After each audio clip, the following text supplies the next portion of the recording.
The county paid Eleanor Vance in paper that wasn't worth its own ink. Scrip, they called it. The mercantile in Ransom Flats honored it at 80 cents on the dollar, and only on a good week. Then the letter came. One folded page. It said her services would no longer be required after the spring term on account of the district's funds being withdrawn. She read it twice. She did not cry. She took the broom from the corner and swept the schoolhouse floor one last time, corner to corner, slow, the way you tend a thing you love. Then she wrapped her last 3 sticks of chalk in a white handkerchief and put them in her coat pocket. At the board table, Commissioner Alton Speer said it plain, with 40 farm families packed shoulder to shoulder in the hot little hall. 1 teacher, 11 children, $360 a year. That's charity, not schooling. Bus them to town or do without. Nobody in that hall said a word. Not one. But the next month, her wage envelope came anyway. Full, not scrip, real cash money, folded crisp. Stamped across the front in blue ink, State Relief Fund. She never once asked whose hand had signed for it. If you believe love is built with 2 pairs of hands, this story is for you. Before we go on, if a story like this is why you're here, subscribe and stay to the end, because this one earns it. And do me a small thing. Comment the town you're watching from tonight. Just the name. I want to see how far this one travels, from your porch to the next. Now, let me tell you about the Flats. Ransom Flats sat in the western part of Kansas, where the land runs so level you can watch a wagon come from an hour off. In 1934, the whole county was burning slow under a sky that had forgotten how to rain. The wheat came up thin and gold and wrong. The wind carried the topsoil off in the afternoons, brown as coffee, and men stood in their doorways and watched their ground walk away to Oklahoma. It was a hard place to be a child. It was a harder place to teach one. The schoolhouse stood a mile out on the section line. 1 room. White clapboard gone gray. A bell on a short pole that hadn't rung true since before Nell came. Inside there were 11 desks, a black iron stove, a slate board, and a window on the east side that took the morning sun and laid it down warm across the floorboards. That warm patch of floor was where the little ones sat in January. It was, Nell often thought, the one warm and lettered place in a county that was running short on both. She had come 3 years back. 25 then, 28 now. The board hired her at $40 a month and paid it in scrip, and she had taken it because a body has to eat and because the moment she stepped through that door and smelled the chalk dust and the coal smoke and the cold pine of the desks, something in her chest had gone quiet and sure. This is the thing about Nell Vance you have to understand. She did not think of herself as much. She thought she was a plain woman with plain hands who had to leave the Flats someday and go be somebody in a real city, because staying meant she'd amounted to nothing. But put a child in front of her who could not yet read, and hand her a piece of chalk, and she became the most important person in the state of Kansas. She just didn't know it yet. The children came from 8 farms and a section of prairie. They came on foot and on ponies and doubled up on the seats of wagons. They came in patched overalls and dresses cut down from their mother's dresses. They came hungry more often than not, and Nell kept a tin of soda crackers in her desk drawer for the ones whose stomachs spoke up during arithmetic and never once said a word about it. Only left the drawer open and turned to write on the board. The brightest of the 11 was a boy named Toby Crane, 9 years old, sharp as a new nail. He had a way of leaning forward over his slate that put his whole small body into the work, tongue caught in the corner of his mouth, and when a thing finally came clear to him, his face opened up like a window thrown wide. He read above his years. He did sums in his head faster than Nell could set them on the board. He asked why about everything, and where does the rain go, and what's past the ocean, and how do they know how far the stars are, and Nell answered every question she could and, when she couldn't, wrote it down to look up.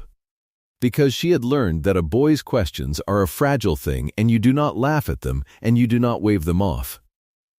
Toby was an orphan. His mother had died of the influenza when he was small, and his father the year after under a tractor that turned over in the south field, and the boy had gone to live with his uncle, his father's older brother, out on the Crane Quarter. 160 acres of wheat ground and a low house and a barn. The uncle was a bachelor of 40 who had never married and, folks said, never would. And his name was Wesley Crane, and he is the other half of this story. You would not have looked at Wes Crane twice. That was rather the point of him. He was a big, quiet, weathered man with a farmer's stoop and hands like harness leather, and he moved through the world as though he were trying to take up less room in it than God had allotted him. He spoke when spoken to, and not much then. In 3 years Nell had exchanged perhaps 40 words with him, most of them about Toby, all of them at the schoolhouse door. But here is what she did notice, though she never made anything of it. Wes Crane came to every recital, every last day, every Christmas program, every spelling bee the district held. He came in his one clean shirt with his hat in his hands, and he stood at the very back, against the wall by the coats, where a big man could try to disappear. And he always held a book. A small brown book, worn soft at the corners, and he held it the whole time against his chest with both hands the way a man holds a hymnal. He never opened it. Not once, in 3 years, had Nell seen him open that book. She thought perhaps it had been his brother's. She thought perhaps it was scripture, and he was shy of it. She thought 100 small things and settled on none of them, because a busy teacher does not have time to riddle out a quiet man at the back of the room. She only knew that Toby's uncle came to everything, and stood at the back and held that little book and watched the front of the room with an expression she could not read, but that she would have called, if pressed, hunger, the same look the boy had. She just never put the two together. Not for a long while. So that was the flats before Speer stood up. A burning county, a warm room, a bright hungry boy, and a quiet man at the back with a book he never opened. I told you to love them both before the trouble came. Now you do. So here comes the trouble. The county board met the second Tuesday of April in the town hall at Ransom, and the word had gone round that consolidation was on the docket, and so the farmers came. They filled the hall. They stood along the walls and in the doorway and out onto the steps in the cold. These were not men who left their ground in the busy season for pleasure. They came because they had heard the county meant to close their school and cart their children 22 miles into town, and a farm family that loses its school loses the reason its children stay children a few years longer instead of going straight to the plow. Nell sat near the front in her good dress with her hands folded in her lap. She had prepared figures. She had them on a card in her handbag. Attendance up 2 years running. 8 of 11 reading above grade. The cost of the district set against the cost of a truck and a driver, and the gasoline to run 22 miles twice a day over roads that drifted shut with dust. She had the numbers because numbers were a language she trusted, and she meant to speak them if she was given the chance. Commissioner Alton Speer did not intend to give her the chance. Speer was a town man in a town suit, with a gold watch chain and a way of looking out over a room as though he were pricing it. He was not a cruel man in the way of a man who enjoys hurting. He was worse. He was a man who had reduced a county full of living children to a column in a ledger, and once a thing is only a number, you can cross it out without a tremor in your hand. He read the resolution. The Ransom Flats district would be dissolved. The appropriation of $360 would not be renewed. The pupils would be transferred to the graded school in town at the start of the next school year, and the teacher's contract would end with the spring term. He read it in a flat, tidy voice, the way you read off a grocery list. Then he opened the floor, because the law made him, and one by one the farmers tried. They were not speaking men. They twisted their hats and looked at the floor and said their piece in short broken sentences about how far it was and how young the little ones were and how the school was the only thing out on the flats that was theirs. Speer heard them out with the patience of a man waiting for a train and answered each the same way, with a figure. Every argument he met with a number, and every number was smaller than the last, and slowly the fight went out of the room the way heat goes out of a stove you've stopped feeding. And then Wes Crane stood up. You could feel the surprise go through the hall. Wes Crane did not stand up in public. He did not make speeches, but he got to his feet at the back of the room, big and slow, with his hat crushed in his two hands, and he said, in a voice that came out rougher than he meant it, "That school's got my boy in it. He's the smartest one in it, ask her. He's got a chance the rest of us didn't. You take the school and you take his chance." It was, for Wes Crane, an oration. It cost him more than any man in that room could know. And Alton Speer looked at him, this big rough farmer stammering about chances, and he saw an easy thing to make small. And he made it small in front of 40 families. "And what would you know about it, Crane?"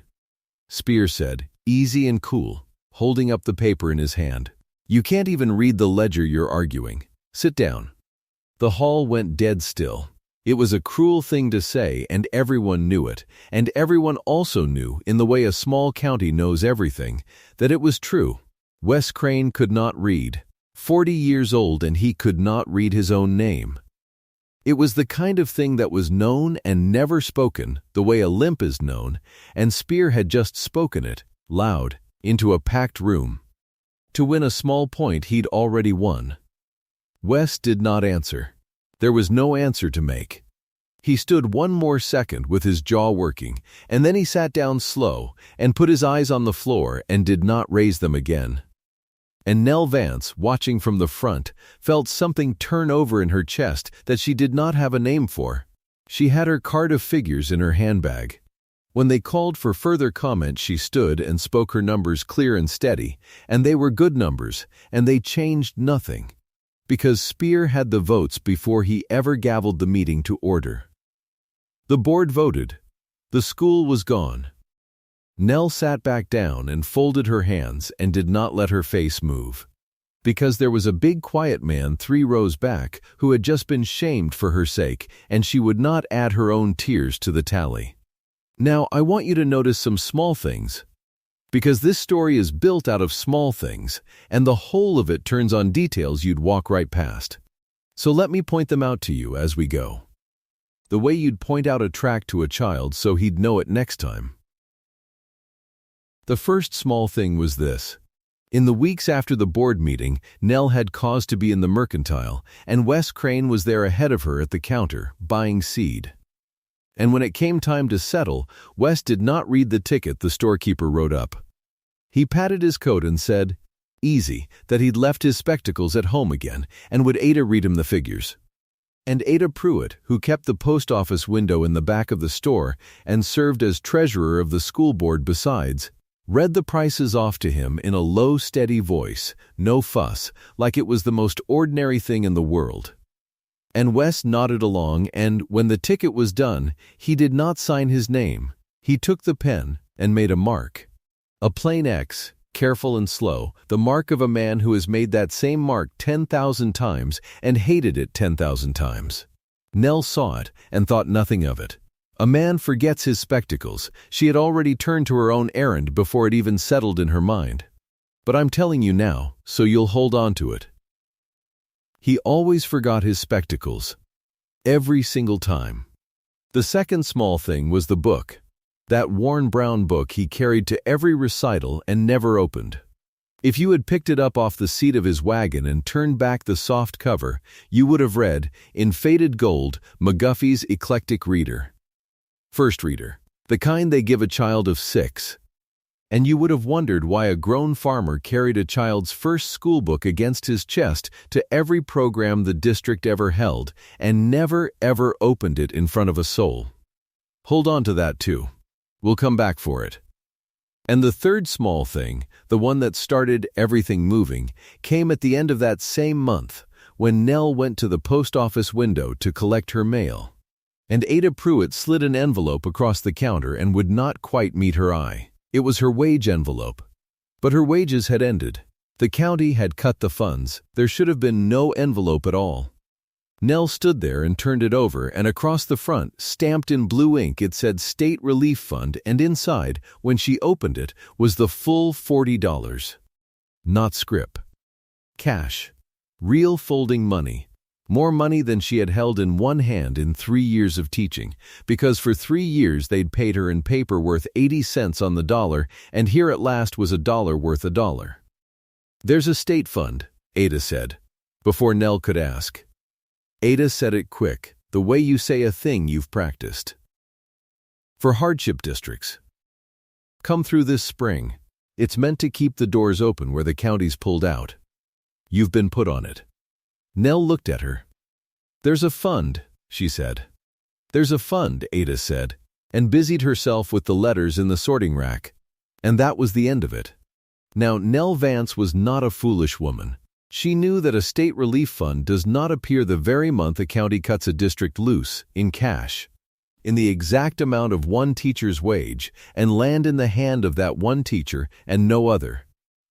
She knew it the way you know a thing you cannot afford to know. And here is where you learn something about her that matters for everything that comes after. She did not ask. She took the envelope. Because a woman who is about to lose the only thing she loves does not look too hard at the hand that saves it. She told herself there was a fund. And she went back out to the schoolhouse the next Monday and rang the bad bell and taught. Because the term wasn't over, and a teacher teaches to the last day she's paid for, and now, somehow, she was paid. That is the loop I want you to carry. Who is paying? She won't ask it. But you're asking it, aren't you? Good. Hold it. Now the spring ran out, and we come to the last day. The last day of the spring term fell in late May, hot and bright, with a sky the pale scoured blue of a drought summer. The district always made a small program of the last day. The children recited. There was a spelling bee and a reading, and the mothers brought pie, and the fathers stood along the wall, and it was as close to a holiday as the flats ever got. This year it carried a bruise under it, because everyone believed it was the last day. Come fall, the desks would be in town and the children on a truck, and the little white schoolhouse standing empty on the section line. Another gray building the wind would take apart a board at a time. Nell had packed. Her books were in a crate. Her few things were in a carpet bag by the door. She meant to see the children through their program, and then close the school and, she supposed, leave the flats, because there was nothing to keep her once the door was locked. She stood at the front in her good dress and heard the little ones recite their pieces, and watched Toby Crane read a poem from memory in his clear high voice with his whole heart in it, and at the back, against the wall by the coats, stood Wes Crane in his clean shirt with his hat in his hands and that small brown book held against his chest, watching the front of the room with that hungry, unreadable look. And it was into the middle of that program that the county truck came. They heard it before they saw it. A big flatbed grinding up the section road in a plume of dust, and it pulled up in the schoolyard, and 2 men got down, county men, with a work order, and they came to the door and said they'd been sent to collect the desks and the stove and the slate for transfer to the town school, seeing as the district was dissolved, and they meant to load them today. Well, you can imagine. The mothers came up out of their seats, the fathers came off the wall. The children stopped mid-recitation and went quiet and frightened the way children do when the grown people's voices change. And Nell stood at the front with her heart going hard. Because there was nothing to be done, the district was dissolved by law and the property was the county's, and these men had a paper that said so. The same as the paper that had ended her. And then Ada Pruitt came through the crowd. Ada had driven out for the program, as she did every year. And she came up now with her handbag on her arm and her chin set, and she did a thing that Nell would turn over in her mind for months after. She stepped between the county men and the door, and she took an envelope out of her handbag, and she handed it not to them but to Nell. And she said, loud enough for the whole room to hear, In the flat official voice of a board treasurer reading a ruling, the State Relief Fund has renewed the Ransom Flats district for the coming year. The teacher's contract is continued through the fall term. The district is funded independent of the county appropriation. She turned to the county men. The property stays. You can carry that back to Commissioner Speer with my compliments. The room did not understand at first. Then it did. And then it made a sound I wish you could have heard. A rough, glad, ragged sound, 40 tired, frightened people all letting out one breath at once. The county men looked at each other and looked at Ada's envelope and looked at 40 farmers coming up off the wall and decided, wisely, that this was above their pay. And they got back in their truck and turned it around in the yard, the flatbed empty as it came, and drove back the way they'd come in a cloud of their own dust. And the children ran out onto the schoolhouse steps and waved. All 11 of them, packed on those 3 plank steps, waving at the empty desk truck as it went off down the section line. Waving like it was a parade. Waving goodbye to the thing that had come to take their school and was going home with nothing. Nell stood in the doorway with the impossible envelope in her hand and watched them wave, and something broke open in her that had been shut tight since the day the letter came. Not grief. The other thing. The hot, clean thing under grief. Resolve. She was not going to leave the flats. She looked past the children, out to the yard, and Wes Crane was there. He'd come out with the rest. He stood a little apart, by his wagon with his hat in his hands, watching the truck go with no more expression than a fence post. But when the truck was gone and the children were still waving at the empty road, Nell saw him do a small thing. She saw him let out a breath. She saw the big shoulders come down half an inch, like a man setting down a weight he'd been carrying so long he'd forgotten it was heavy. And then he put his hat on and climbed up on the wagon seat and clucked to the team and went home and did not say a word to anyone and had not said a word all day. Hold that in your mind alongside the envelope and the spectacles and the book. A quiet man who let out a breath. So Nell stayed. And here begins the part of the story where 2 people who cannot say a plain thing to each other start, without either one meaning to build something with their hands instead. That summer the drought bore down hard. The wheat that had come up thin came up thinner. Men who prayed for rain got wind, and men who prayed for a break in the wind got heat. And the topsoil lifted off the fields on the bad afternoons and rolled across the flats in brown walls a man could see coming for a mile. But the schoolhouse stood, and in the fall Nell opened the door and rang the bad bell, and the children came back, all 11. And she taught them on money that came each month in a blue-stamped envelope she had stopped, mostly, letting herself think about. The first cold snap came early that year, in October. And with it Nell found the schoolhouse door had swung crooked on its hinges over the summer and would not shut square, so the heat leaked out around it all day, and the little ones by the door shivered in their seats. She meant to fix it herself, and hadn't the tools nor the trick of it. She came out one gray Saturday to see what she could manage, and found the door already down off its hinges and leaned against the wall, and Wesley Crane on one knee in the doorway with a plane and a chisel, taking a long clean curl of wood off the bottom edge, working slow and sure. And beside him on the step his toolbox and a new stovepipe elbow still bright from the hardware. He looked up when her shadow fell across the door. He did not say, "What are you doing here?" nor did he say, "I'm fixing your door." He said, "Hinges sagged." That was all. 2 words, and went back to his planing. Nell stood there a moment. Then she went in and got the broom and swept up the shavings as he made them, and neither one said anything more, and it was, somehow, not an awkward quiet, but a working one.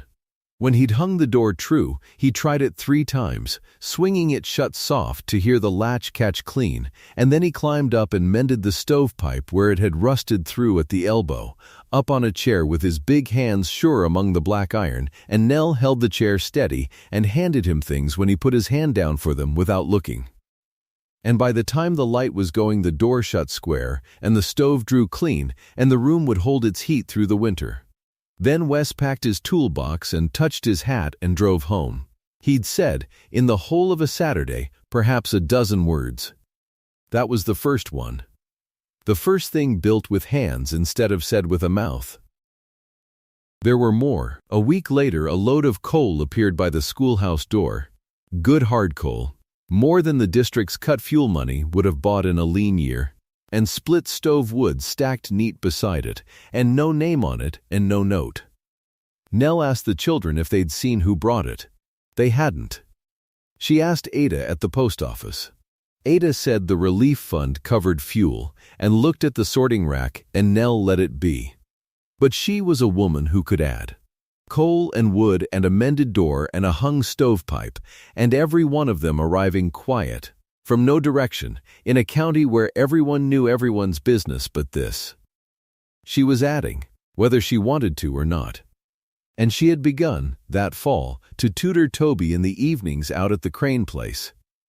The boy was ready for more than the one room could give him, and Nell had it in her head, though she scarcely let herself say it, that a mind like his ought not be wasted on the flats, that he ought to go on to the high school in town and then further, that a boy could come from nothing out here and be a doctor, an engineer, a something. So 2 evenings a week she drove her buggy out to the Crane Quarter after supper and sat with Toby at the kitchen table under the lamp and took him further than the reader would go. Long division. History, the map of the world pinned up crooked on the kitchen wall. And Wesley Crane would find reasons to be in the kitchen.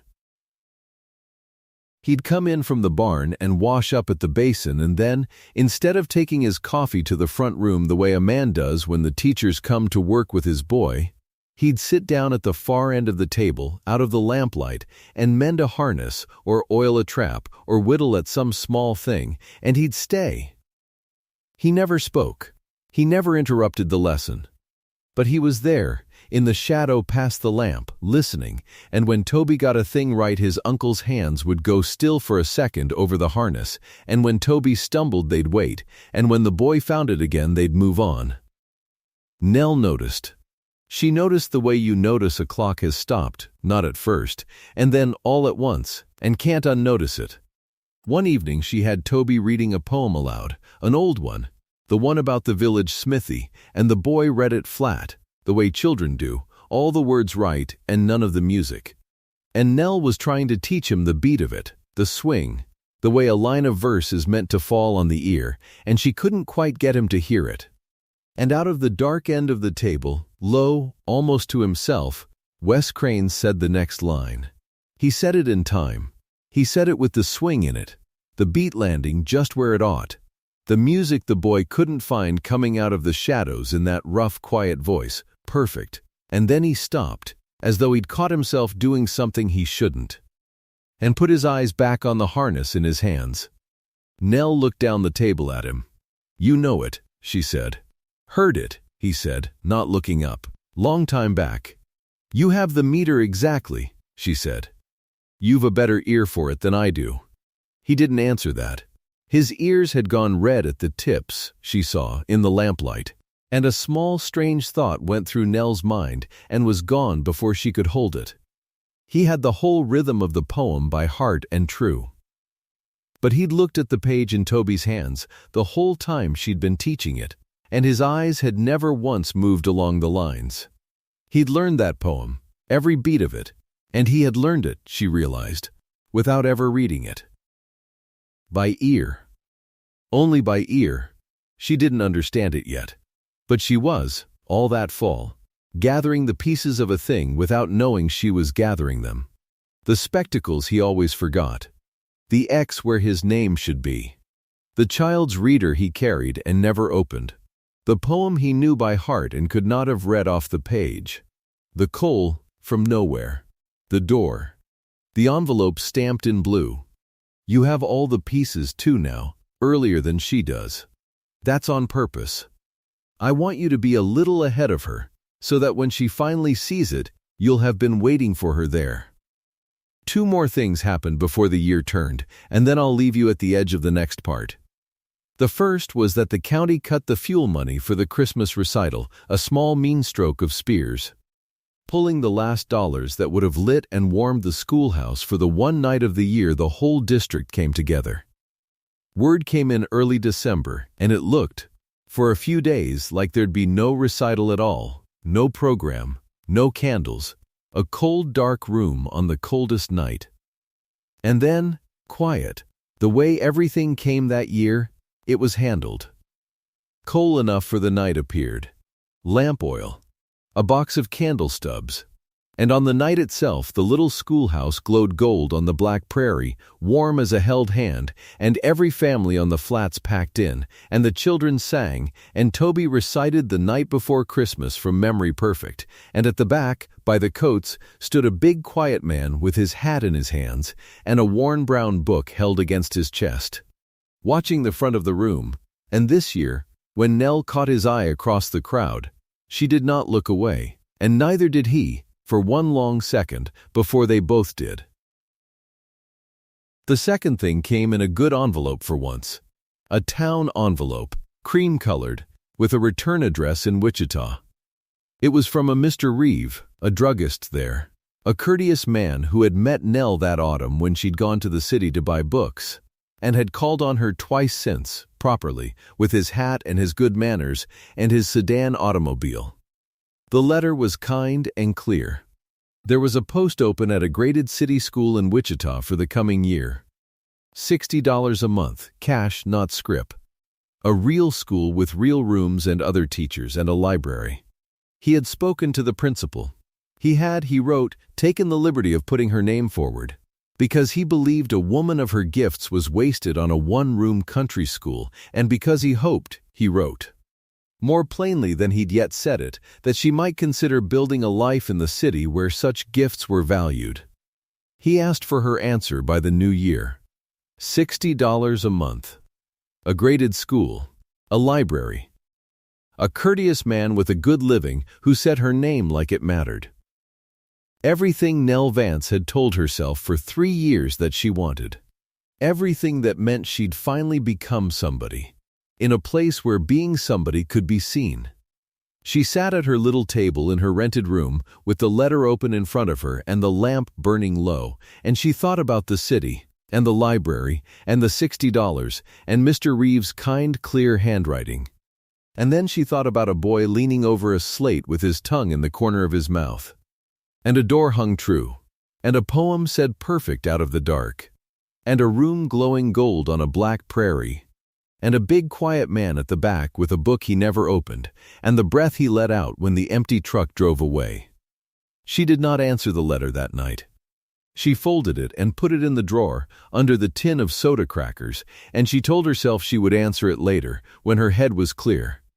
But the drought was deepening, and out on the Crane Quarter a note was coming due that she knew nothing about, and down at the post office Ada Pruitt's ledger was running thinner than a state fund's ledger ever should.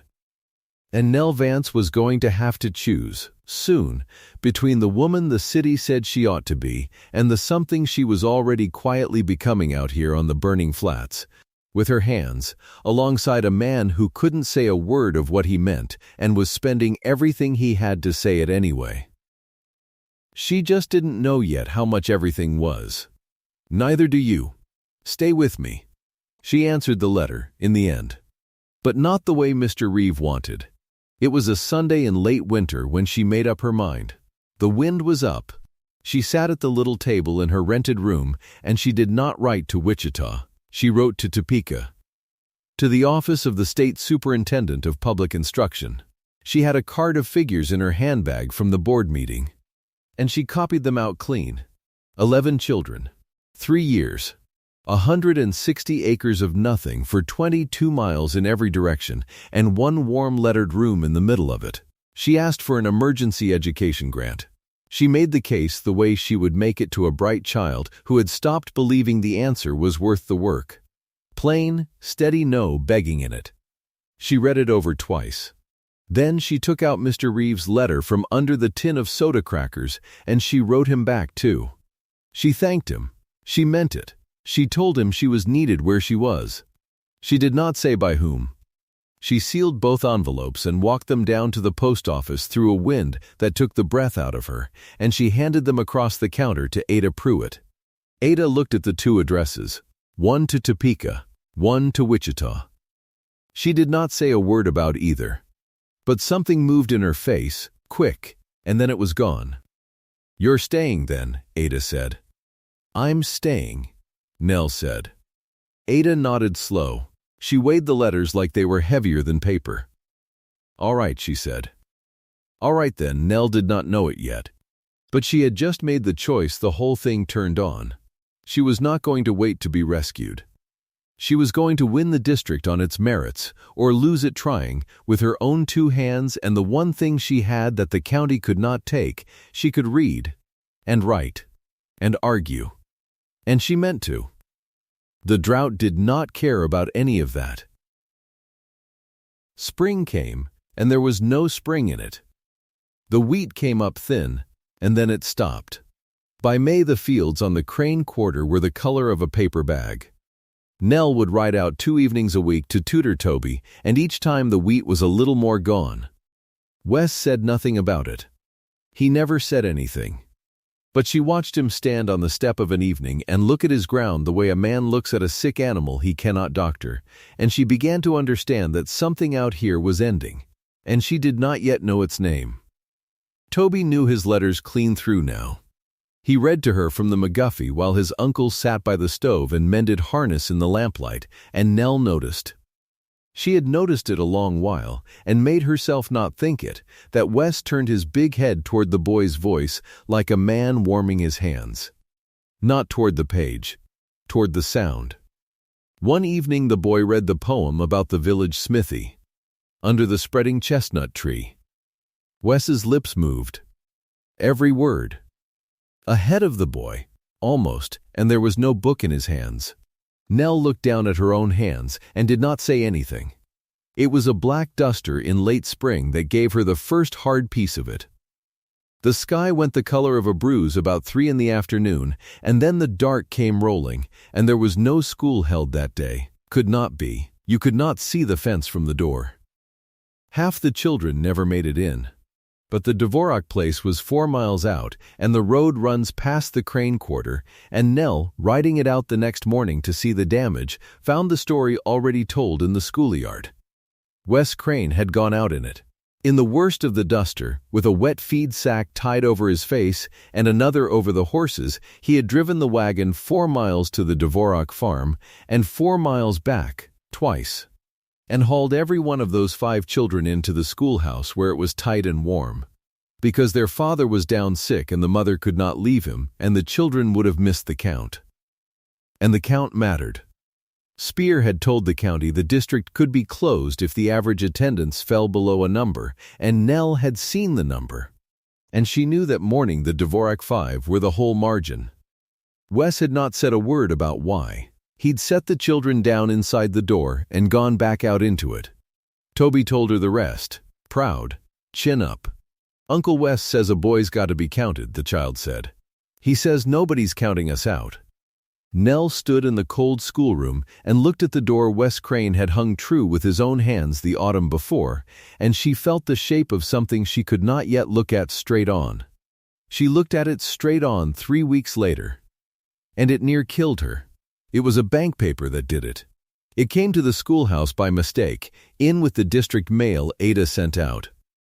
An envelope from the farmers and merchants in the county seat, and the name on it was Crane, and it had got mixed in because Ada handled both, the school's business and, it seemed, some of Wes's. Nell meant to carry it out to him unopened. She rode out that same evening. Wes was at the kitchen table with the lamp lit and Toby already asleep in the loft, and she set the envelope down by his hand. "Came to the school by mistake," she said. "It's yours. From the bank." Wes looked at it. He did not pick it up. He looked at it the way a man looks at a snake in the grass, and he did not reach for his spectacles, and he did not say he'd forgotten them, and the excuse just sat there unspoken between them, and Nell watched his big hands go still on the table. "Wes," she said. "Do you want me to read it?" The lamp hissed. Out past the window the dead wheat ticked in the wind. He did not say yes. He moved his chin, once, the smallest thing, the way he signed his name with a mark. Permission and shame in the same inch. Nell opened it. She read it to herself first, and the room went very quiet and very far away. It was a notice. A second mortgage. $340 against the Crane quarter, all 160 acres of it, principal and interest, and the note falling due the 15th of October. And the date it was taken out. She read that twice, and then a third time, and the blood went out of her face. The date it was taken out was the very month her wage envelopes had started coming. Full. In cash. Stamped State Relief Fund. There was no relief fund. There had never been a relief fund. She sat down across from him without being asked. She was not sure her legs would have held her standing. "Wes," she said, and her voice came out wrong. "There's no such thing as the state fund, is there?" He did not answer. He was looking at the tabletop. His jaw was working, slow, on nothing. "You mortgaged your land," she said. "You put your farm against the bank. To pay my wages." And still he said nothing. Because there was nothing he could say that he had the words for, and she understood in that moment, all in a rush, that she had been reading a man wrong for the better part of a year. His silence was not indifference. It had never been indifference. She had thought him a plain-clothes man who did not much care whether she went or stayed. And all this time he had been spending everything he had in the only language he could spell. She looked at the worn brown book. It was on the table by his elbow. The McGuffey. The first reader. The one he carried to every recital and held against his chest and never opened. It was soft at the corners from handling. She reached over and she opened it, and she saw the pencil marks. Faint, a big hand copying letters, over and over, in the margins, alone, at night, at 40 years old. A man teaching himself his ABCs in secret so that one day, maybe, he might have the right. "You can't read it," she said. Soft. Not a question. "Can you?" Wesley Crane, 40 years old, 160 acres of ruined wheat outside his door, and $340 of other men's money hung on it, put his face in his two hands at his own kitchen table. And Nell Vance, who had come out to these flats to become somebody, finally understood what she had already quietly become. She did not go to Wichita. She did not even think of it that night. She rode home in the dark with the whole thing turning over in her, and the next morning she went straight to the post office and she shut the door behind her, and she looked at Ada Pruitt across the counter. "Tell me," Nell said. "All of it." Ada Pruitt did not pretend. She had a treasurer's honesty in her. She'd only ever bent it for one reason. She got the ledger out and she laid it open and she let Nell see it. Every month. Wes Crane's cash, brought in quiet, and Ada stamping it State Relief Fund with a stamp she'd had made herself so no one at the board, so Nell, would ever ask. "He come to me the week they voted you gone," Ada said. "Stood right there. Couldn't hardly get it out. Said the boy needed the school. Said," and here Ada stopped and picked her words. "Said the school needed the teacher. He made me swear. He'd have took the shame worse than the money, Nell, a man like that. He didn't want thanks. He wanted you to stay and never know why, and the mortgage." "The mortgage is his own business, and I begged him off it," Ada said. "But his crop's gone. You've seen it. Everybody's has." She closed the ledger. "That note comes due in October, and there's no wheat to cover it. And there's no more relief fund, Nell, because the relief fund was a man's whole farm, and it's about spent. Speer smelled it before the wheat was even in the ground he'd never planted. He was that kind. A line-item man reads a county the way a hawk reads a stubble field.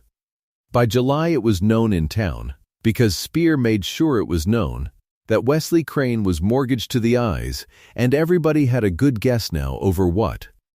Over a schoolteacher. Nell heard it at the mercantile, the way you hear a thing that's meant for you to hear. Two women, not troubling to lower their voices, mortgaged his place over her.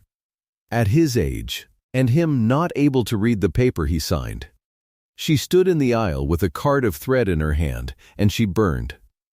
And Speer called his vote a special consolidation vote for the fall, second Tuesday of the term, the county board to decide, once and finally, whether the Ransom Flats district would stand or be swallowed and its children bust the 22 miles to town. He let it be understood that the vote was a mercy. Close the foolish little school.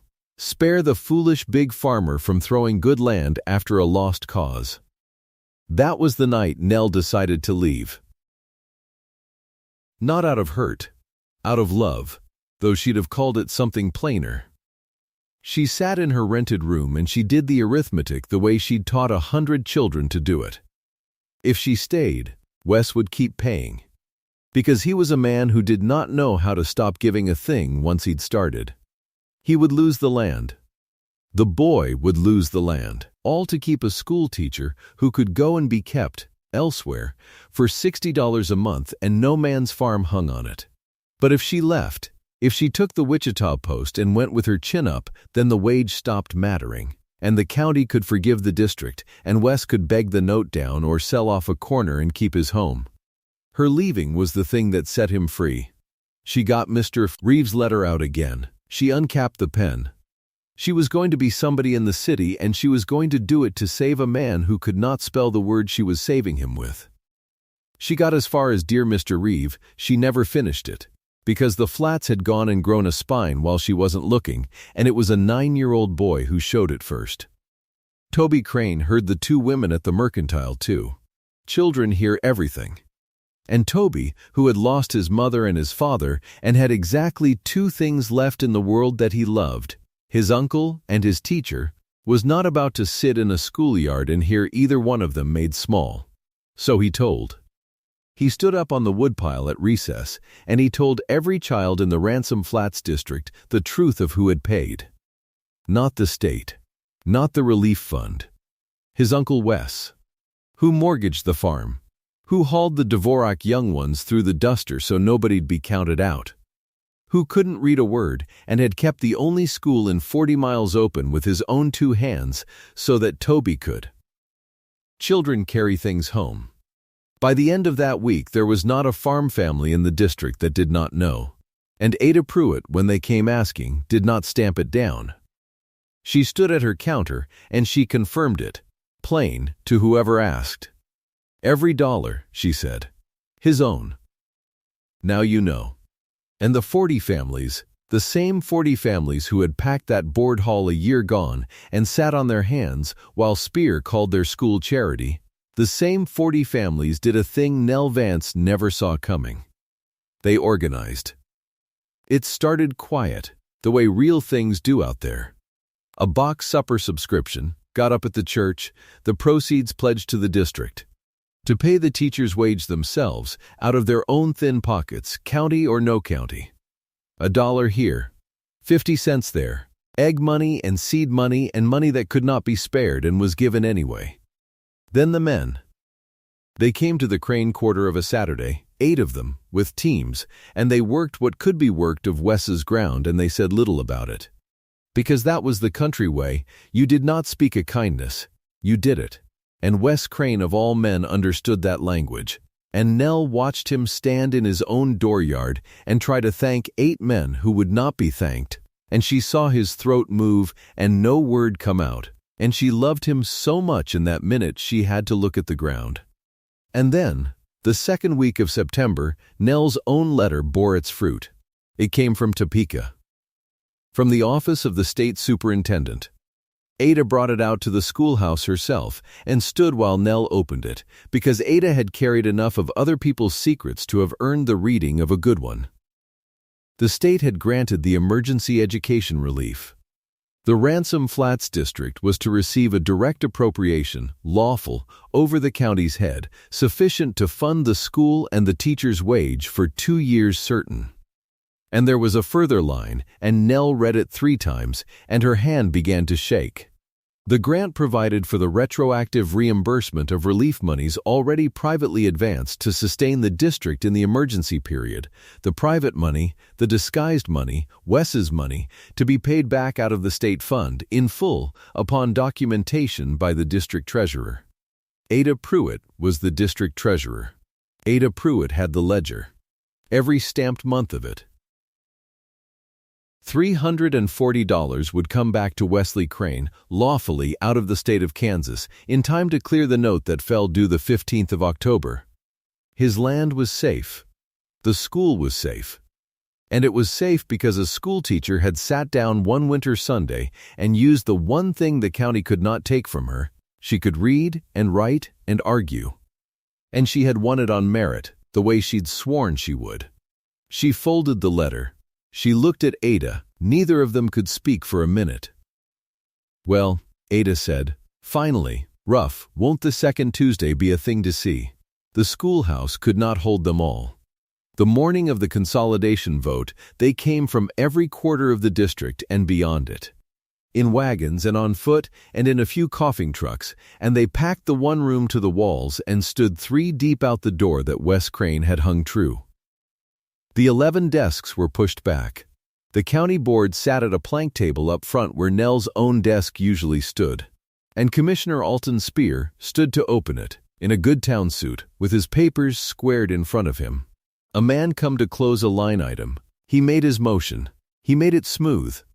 1 teacher. 11 children. The cost against the county. The town school with its grades and its buses waiting 22 miles off. Consolidation, he said, was progress, and progress was mercy, and it was time. He said it well. He had said it before. And then he made his one mistake, the same one he'd made a year before, because arrogant men only own the one tool. He looked out over that packed room, and he found Wes Crane standing at the back with the boy beside him and a worn brown book against his chest, and he could not help himself. "I understand," Speer said, dry, to the room, "that this district has a benefactor. A generous one. A small smile. Though I'm told he can't so much as read the ledger he's been funding. There's your Ransom Flats education, folks, bought by a man who never got one." The room went stiff. It was cruel, and it landed cruel. And for a second the old silence came down, the sat-on-hands silence of a year ago. And then Wesley Crane, 40 years old, who had never in his life said 10 words in a public room, handed his boy the worn book to hold, and he stood up off the wall, and he walked to the front. He did not make a speech. He could not have. He stood there in front of the whole county with his big work ruined hands hanging and his face gone the color of a man walking into cold water. He took the book back from Toby. He opened it, the McGuffey, the first reader.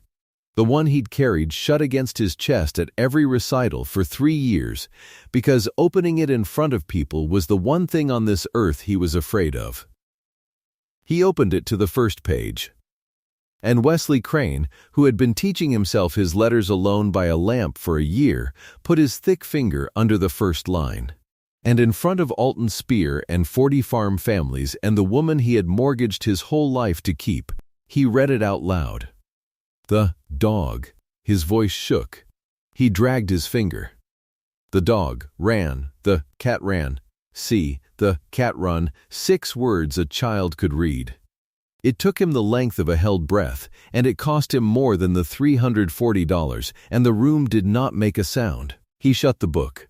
He looked up. And now the words came, not read, his own, out of the one place words had always lived in him. "I paid because I couldn't say it." He was looking at the board, at Speer, but his voice was for the whole room. "I never had a school. My folks needed the hands, and there wasn't one close, and I never learned, and I've been ashamed of it 40 years. He stopped. His jaw worked. "I didn't want my boy to go without one, and I didn't want—" And here he turned, the big slow man, and he found Nell Vance where she stood against the wall with her hand at her mouth. "I didn't want her to go without one, neither. So I paid. Because I couldn't say it." The whole county was watching her now. She did not care. "That's all," Wes said. And then to Nell, one word. The word he had spent 160 acres to say. Plain and cracked and 40 years coming. Stay, Nell Vance came off that wall. She did not go to him yet. There was a thing to do first. And she did it. Because he had just stood in front of the county and read 6 words at the cost of his whole pride. And she would be damned if she'd let his gesture stand alone. She walked up to the front, past the board table, and she turned to face the room, and she took the letter from the state superintendent out of her handbag. And she unfolded it, and she read it aloud. She read it clear. Every line. The emergency appropriation, lawful, sufficient, over the county's head. 2 years certain. And the retroactive reimbursement, the $340 coming back to the man at the back of the room, out of the state of Kansas, in time to clear his note. She read it the way she'd have read it to a bright child who'd stopped believing the answer was worth the work. Steady, no begging in it. And she read it standing on the very spot where, a year before, Speer had said out loud that a man who couldn't read a ledger had no business arguing one. When she finished there was a silence, and then the room let its breath go all at once. 40 families exhaling together, and somebody in the back said amen and did not sound like they were joking. The board voted right there. They had to. The district was funded, lawfully, and there was nothing left to consolidate but a school that could pay its own way and a county that would look like a fool for closing it. Consolidation went down. Not close. It went down like a barn in a straight wind. Speer gathered his papers. That was all he did. He squared them, the way he'd squared them to open, and he put them in his case, and he clicked it shut. The line-item man out-argued in a room of dirt farmers by a farmer's 6 read words and a teacher's 1 letter. He had come to close a school. He did not get to close the school. He looked, for one moment, like a man who has added a long column twice and cannot find where it went wrong, and then he took up his case, and he walked out through the door Wes Crane had hung.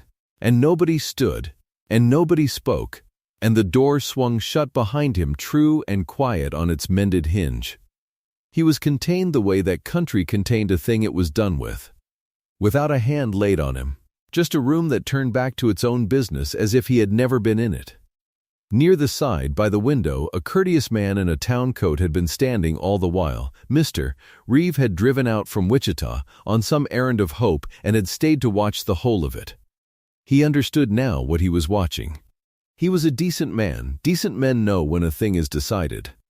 He caught Nell's eye across the room, and he gave her a small nod, a dry small gift of a nod, and the corner of his mouth went up rueful, and he touched his hat brim to her. Grace and a letting go, in one motion. Then he too stepped out, quiet, and let the room have itself. And Nell Vance turned around to the man still standing at the front with the worn book in his 2 hands. The room was watching. She did not care about that now either. She walked up to Wesley Crane, and she reached out, and she took the McGuffey reader gently out of his hands, the book he'd carried shut for 3 years. The book he'd taught himself from alone in the dark. The book he'd just opened in front of the whole county. She held it against her own chest the way he always had. Stay, he'd said. 1 word, and it had cost him everything. Only, Nell said, if you'll let me teach you. For a second he did not understand. And then he did. And Wesley Crane, 40 years old, who did not have the words, found he did not need them, because she was already opening the book between them, and he put his big hand over hers on the cover, and that was the whole of it, and it was enough, and the room, seeing it was enough, began to clap, not for the vote, and not for the state of Kansas, but for the 2 of them, standing at the front of a 1-room school with a worn brown book held between their 4 hands. The rains came back the next spring. They always do eventually. It's the coming back in time that a country prays for, and that year the prayer was answered. By June there was green wheat on the Crane quarter. First green in 3 years, a thin brave green at first, and then a real one, deep and moving, running in waves clear to the fence line when the wind came over it, and Wes Crane would stand on his step of an evening and look at his ground the way a man looks at a child that pulled through the fever. The note was long paid.